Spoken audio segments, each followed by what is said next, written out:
everyone.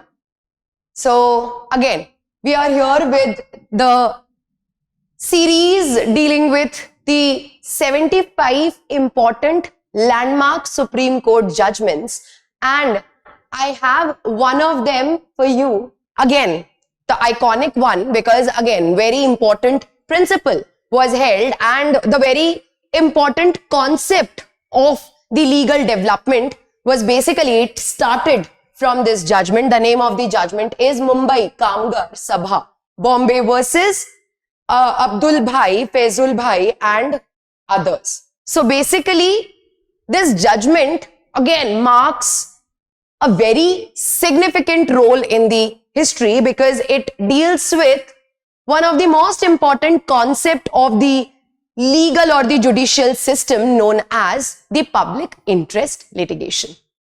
The concept of PIL was basically seen first time in this particular judgment, or basically it was promoted. The concept of PIL was promoted here because it was one of the major issue in this particular judgment. So let's talk about PIL, that is public interest litigation. So basically, earlier to the concept of PIL, what we used to follow was the concept of locus standi. That the one who has the cause of action has a right to enforce such cause of action or to proceed with such cause of action. That means only that person has a right to start with the litigation who has a cause of action in the subject matter or with regarding the dispute basically. But afterwards, specifically after this judgment, a shift was seen from locus standi to pro bono publico. That means public interest litigation. Pro bono publico का मतलब होता है in public interest, that the litigations can be started even by those persons who are not directly affected or aggrieved by the dispute, or who are not directly the parties in the dispute, but they are merely starting the procedure on behalf of the persons whose interests are actually involved. So basically, it is a litigation. Public interest litigation is a litigation filed by any person or any union or any kind of body or organization representing the interest of many persons who have common cause of action or common interest in a particular dispute. Sometimes what happens is, due to many reasons, any person or a few persons, they are not able to go for the litigation on their own. It may be due to lack of financial resources. It may be due to lack of awareness, lack of knowledge, or lack of legal assistance. In that case, and again, it is also important for prevention of multiplicity of suits. Because again, if each and every person having a common cause of action, all right, and a common subject matter on a common dispute is allowed to file his or her respective dispute individually or litigation individually, it will lead to multiplicity of proceedings and unnecessary creation of the burden upon the courts. So with all these perspectives, with a same vision, the concept of PIL was evolved, saying that when multiple persons have a common interest, a common cause of action in a common subject matter or a common case, then any person, any union, any organization commonly, collectively representing the interest of all those persons can singly file or collectively file a litigation known as public interest litigation. So basically, that was again an important concept which was evolved because it is directly or indirectly related with the concept of justice, which is a part of basic structure of the Indian Constitution as per the Keshwananda Bharti case. Justice, which is enshrined in the preamble to the Constitution, means social justice, economic justice, political justice. So for social economic justice, it is very much important that each and every person, irrespective of the fact that whether such person is financially or mentally capable or not, but the person should have a right to enforce his interest. So if the person himself cannot do, he should not be denied the access to justice, and an extended hand of justice is given to all the individuals in the form of public interest litigation, that is PIL. And this case marks a history in the concept of PIL. Other than PIL, there were other important issues regarding the Industrial Disputes Act and again regarding a concept of constructive res judicata. So basically it was also questioned that if a judgment or an award or any kind of sentence has been given or by the body which is mentioned, adjudicatory body which is mentioned in the ID Act, then whether another proceeding, legal proceeding can be initiated based upon the same subject matter, whether it will be barred by the rule of constructive res judicata or not. That was also one of the major issue in this particular judgment other than PIL. So let's look at the case details and the factual background, and again what ratio was held by the Supreme Court in this very interesting judgment. So as we have just seen the name of the judgment. Okay. So basically these are the case details. As we can see, the case is a Supreme Court judgment. The date of the judgment is 10th of March 1976. Other than that, the bench comprises of Justice V.R. Krishna Iyer and Justice N.L. Untwalia. The citation of the judgment is given here. You can keep a track of it. Let's look at the factual background now. This is a landmark judgment relating to the Payment of Bonus Act 1965. So basically it started with the payment of a particular type of compensation or bonus, which was basically initially a few small businesses started giving voluntary compensations in the form of bonuses to the workers. But then after that, they stopped. So the workers' union, they actually challenged the payment of compensation or bonuses, which was basically the major dispute in this particular judgment. Now let's look at the factual background. Small businesses in a city locality had been paying workers an additional bonus as voluntary gesture, which they suddenly stopped that year, that I just mentioned. The workers, dissatisfied with the discontinuation of the bonus payments, first approached the Board of Arbitrators under the Industrial Dispute Act. तो सबसे पहले the adjudicatory body given in the ID Act, that is the Board of Arbitrators, उनको approach किया गया, who again rejected their demand because again the nature of the compensation was a voluntary gesture. It was a voluntary one. So basically their demand was rejected. Again, the workers took their case to the tribunal. Again, an adjudicatory body as per the ID Act. The tribunal dismissed their claim, arguing that the previous bonus payments were a merely tradition and not a legal entitlement. As they have mentioned that it was a voluntary gesture. So it was just out of tradition or out of will. It was not in the form of a legal entitlement that they are legally entitled to such compensation. So again, their claim was rejected by the tribunal. So the tribunal also held that the case was legally barred from further consideration because it had already been decided by the arbitration board. That is where the concept of res judicata comes into picture. Upon appealing to a higher court, the workers' union faced challenges from the employers who contested the union's legal right to appeal and argued that the Bonus Act only covers profit-based bonuses. अब जो यहाँ पे लिखा है the union's legal right, because here majorly the affected parties were the workers. But हर एक worker ने अपना अपना litigation नहीं, rather workers के union ने collectively there was a litigation by the entire union. All right. So basically here the legal right to take an action of the union was questioned in such a manner that the names of all the persons whose interests are being involved should be separately mentioned in this litigation. Failing such should be fatal for the right to appeal. That's what they challenged. But here, the Supreme Court applied the concept of PIL, stating that it is not mandatory that the litigation must contain each and every representative's detail or each and every person's detail who is actually the affected party.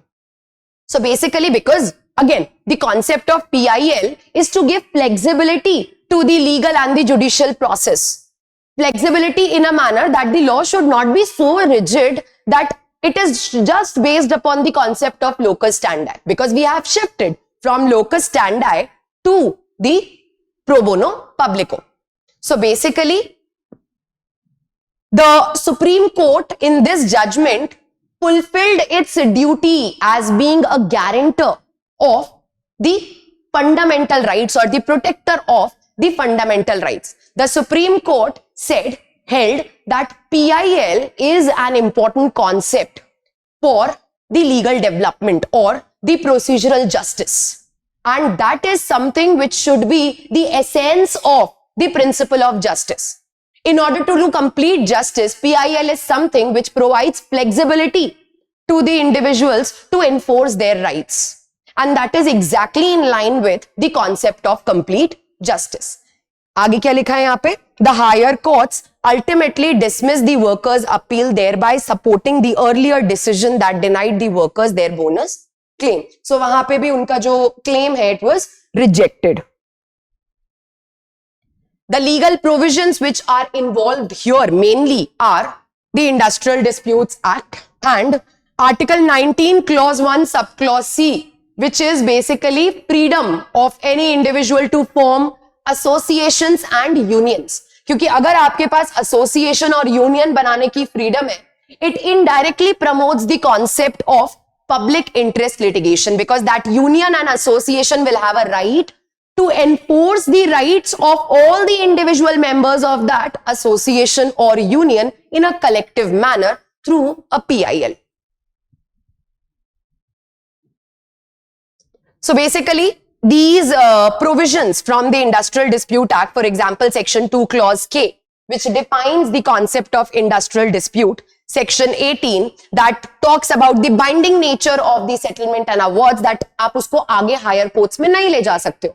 And if you take it, they are against the provision of law. Section 36, that is representation of parties, which mandates that the representation of the affected parties should be there in the litigation. So basically that, and other than that, Constitution of India में से Article 19 Clause 1 Subclause C, which provides freedom, right to freedom of forming associations and unions to the individuals. The judgment is said to have sown the seeds of PIL in India. As I just mentioned, that it promoted the concept of PIL. We can see the origin of PIL from this judgment. The court held that the legal system should be allowed to collective representation, that is public interest. All right, pro bono publico, collectively representing the rights of several people. Bodies like unions can effectively represent the broader interest of workers even when they are not technically directly the parties to a dispute. As I just mentioned, that the union is not the affected party. The affected parties are the workers. But still, each and every individual has a right to form unions and associations. So that means these unions and associations should thereafter be allowed to represent the interest of the members. All right. आगे क्या लिखा है? When a considerable number of people share common remedy, public interest litigation is recognized as a legitimate legal mechanism. The court thus rejected the rigid requirement of naming each individual worker in legal proceeding, preferring a more flexible approach that allows group representation. So basically, again, giving a flexible approach and restraining that rigidity, removing that rigidity so that the ultimate purpose of justice can be served. The court held the following points regarding bonus. So the other issues which were held, the court emphasizes that the Bonus Act should not be interpreted as an exhaustive elimination of all bonus types, not explicitly mentioned in its provisions. Legal understanding of bonus ranges from voluntary gesture of goodwill to a contractually enforceable right that emerges from established workplace practices. The legal perspective advocates for a flexible and progressive interpretation of compensation mechanism that respects both the employer's interest and the worker's rights. The court emphasizes that bonus claims must be evaluated not in isolation but within a broader framework of industrial justice and the developmental jurisprudence. Basically, in this observation, the court has concluded that the term bonus or the term compensation should include not only those type of compensation which are expressly given in the act, but also those which may include the voluntary gestures of goodwill. But again, what will be included, what will not be included will be adjudged after considering the rights of the employer and the interest of the workers collectively. So it is not exhaustive. All right, the compensation or the types of bonuses given are not exhaustive in that particular act. It may contain any other compensation also. The court then went out to discuss the following with respect to the applicability of constructive res judicata as in the present case that I just mentioned. An issue of constructive res judicata was also made क्योंकि यहाँ पे हमने facts में भी देखा that it was held that this court should not be brought before any other judicial proceeding because it is barred, because already the sentence or the award has been given and it is of a binding nature. So let's see what the court has to say. The court rejected applying res judicata to the industrial disputes. The application of constructive res judicata was denied by the court because this is an industrial dispute which is specific and unique in nature. Constructive res judicata हम apply करते if this would have been the suit of civil nature, that means a general one. We are talking about a general civil suit or a general suit of civil nature. So basically यहाँ पे this is basically a suit which is of a unique or of a specific nature. So this concept cannot be directly applied here. Workers can raise new disputes if dissatisfied with the previous awards, allowing the flexibility in addressing the claims. The court emphasized negotiations and mediations as more effective than the litigation in resolving these disputes. That was the suggestion of the court.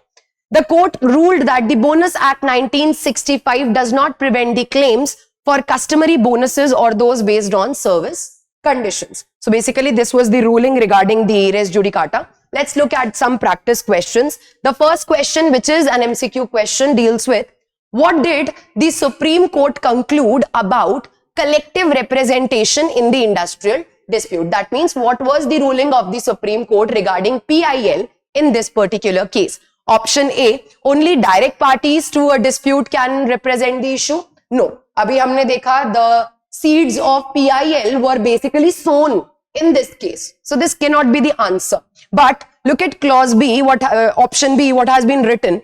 Union and collective bodies can represent the broader workers' interest. C, workers cannot be represented by any collective body in legal dispute. And D, every individual worker must be named in the legal proceeding. So basically the more appropriate and the best option, the correct option is option B here, जो कि अभी हमने discuss किया. That goes in line with the policy of PIL.